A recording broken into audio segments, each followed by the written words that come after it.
It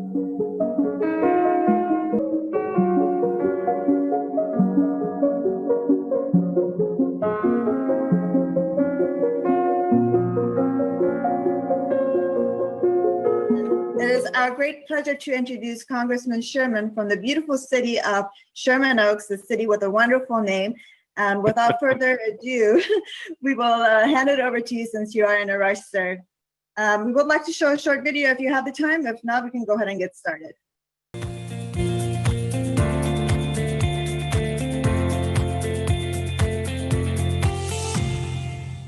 Hello, I'm Congressman Brad Sherman from, as you point out, California's best named city, Sherman Oaks. For over 23 years, I've served on the Foreign Affairs Committee of the U.S. House of Representatives, where I've made it a priority to fight for human rights in Iran, introducing the first sanctions bill in 1998. And that was the first time I did it. Obviously, others had been involved in prior decades.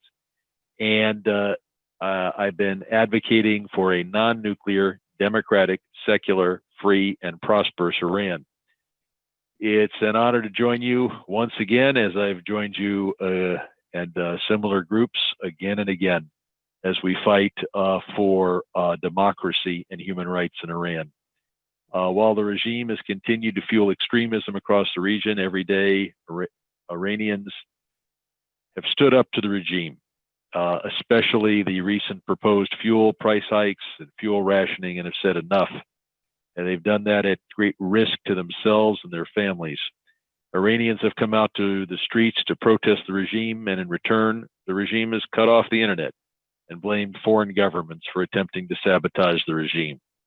Now, I'm not a real fan of the regime, but the people in the streets, they're reacting to what they see. They're reacting to what this regime has put them through for decades. They're not reacting to what some guy from California is saying. And they are there screaming, enough is enough.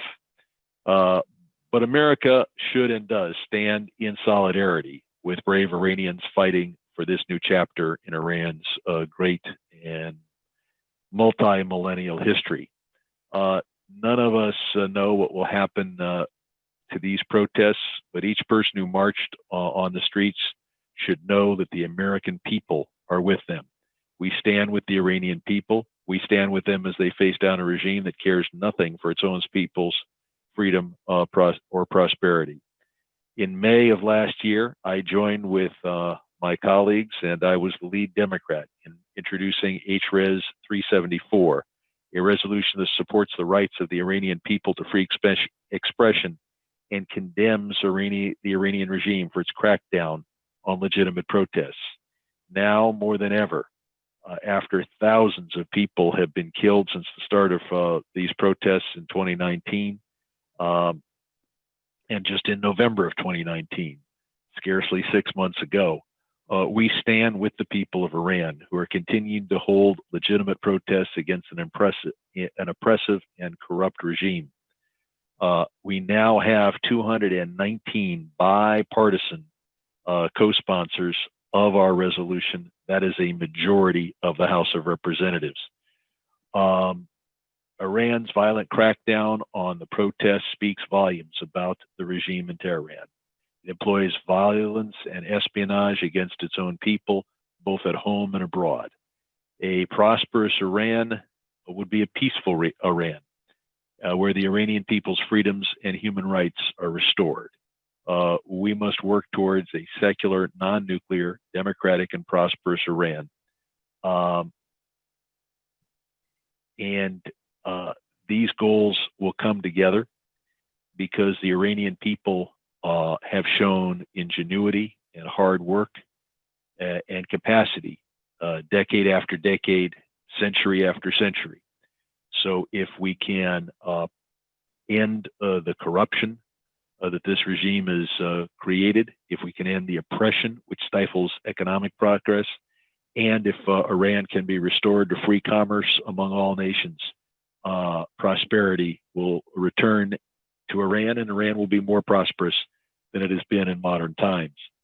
Most notably, Iran must be prevented from buying and selling weapons In May, I joined 387 of my colleagues in sending a letter to the Trump administration, urging them to spare no effort in seeking to extend the United Nations arms embargo on Iran, which is set to expire in October of this year.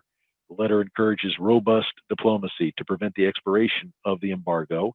And clearly, the Iranian people need food. The Iranian people need medicine. They do not need their government spending the money on arms, which they would use to oppress those very Iranian people.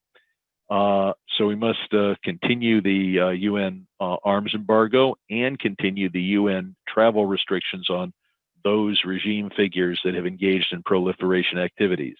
The UN arms embargo will be the first provision of the JCPOA, the Iran nuclear deal, to expire.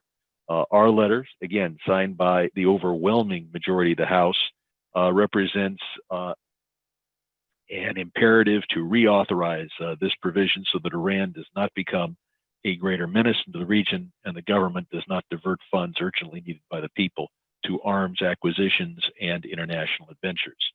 Iran must be sanctioned, that is to say, the Iranian government must be sanctioned for its egregious violation of human rights, including infringing on free speech.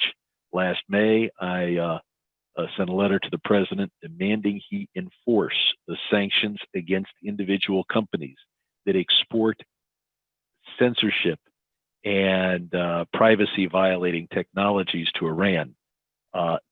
Those sanctions are a part of a law that I helped pass back in the wake of the 2009 protests. Unfortunately, that provision has not been enforced. The provision I speak of is Section 106 of the Comprehensive Iran Sanctions Accountability and Divestment Act, which provides for sanctions against companies that export censorship technologies to Iran.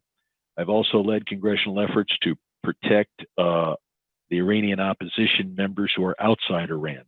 In 2018, I led a letter to the Albanian Prime Minister urging that Iranian dissidents living in Albania be protected.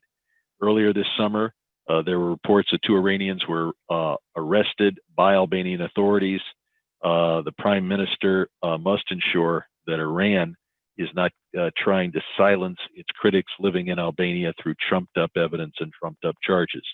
The Iranian regime cannot black out the internet hoping to quell the legitimate protests of the people of Iran and cover up its horrific actions against its own citizens. We must continue to advocate for an Iran that is non-nuclear, democratic, secular, free, and if those conditions are achieved, prosperous and part of the community of nations. I'm Congressman Brad Sherman.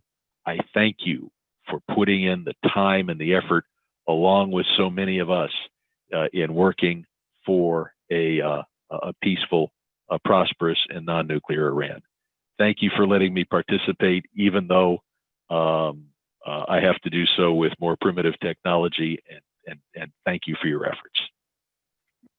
Congressman Sherman, I cannot tell you how much we appreciate you joining us today. And again, we apologize for the confusion and the delay. And we just want to thank you on behalf of all the members in California who appreciate everything you have done for our committee and echoing the voice of the Iranian people who are struggling for a free Iran. We thank you and have a wonderful day. As the second ranking member of the Foreign Affairs Committee, I think it's my duty to speak out for a democratic Iran that respects human rights. And I look forward to working with you in the years to come. Thank you.